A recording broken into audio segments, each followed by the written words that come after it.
we are effectively measuring the cow's breath, essentially, as they are breathing out, as they're emitting methane, which, as we know, is a major greenhouse gas. Over a 20-year period, it's about 85 times more impactful than carbon dioxide. So that's why we're really interested in mitigating and reducing as much methane as possible, really. But in order to reduce methane, we have to really understand how much methane is coming out and whereabouts the high concentrations of methane actually are. So we've brought along our vehicle here. This is our greenhouse gas emissions vehicle that we have from Royal Holloway University in West London.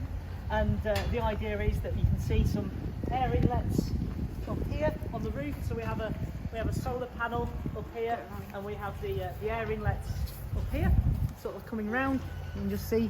So effectively, you've got these rods with holes drilled into them, so the air can just be brought into the inlets. They then go down these tubes, and if we open the boot, we can see the various instrumentation that we have in here.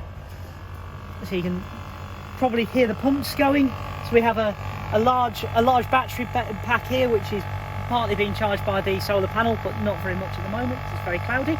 And then we've got two instruments in the boot here. One of them is measuring methane and ethane. So that is CH4, which is the methane, and C2H6, which is the ethane. And then underneath we have a grey box here, which is measuring methane, carbon dioxide, that's CO2, water vapour, and we're also measuring the isotopes of methane as well. And the whole idea is that the isotopes of methane, so that's the amount of carbon-13 against the amount of carbon-12 in a methane atom.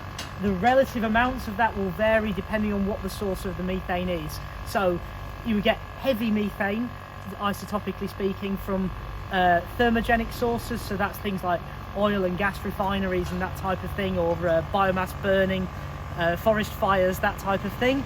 And you get much lighter methane from things like cattle, from landfills, from sewage works. So they're biological sources of methane. So that's why we have an isotope analyzer in here. And then we have the ethane because that's a really useful tracer for things like the oil and gas industry. So if we're driving around Jersey or anywhere, West London, depending on what type of survey we're doing, we can really easily, as we drive along, say that is a gas leak, or that is something else that we want to then go and investigate afterwards.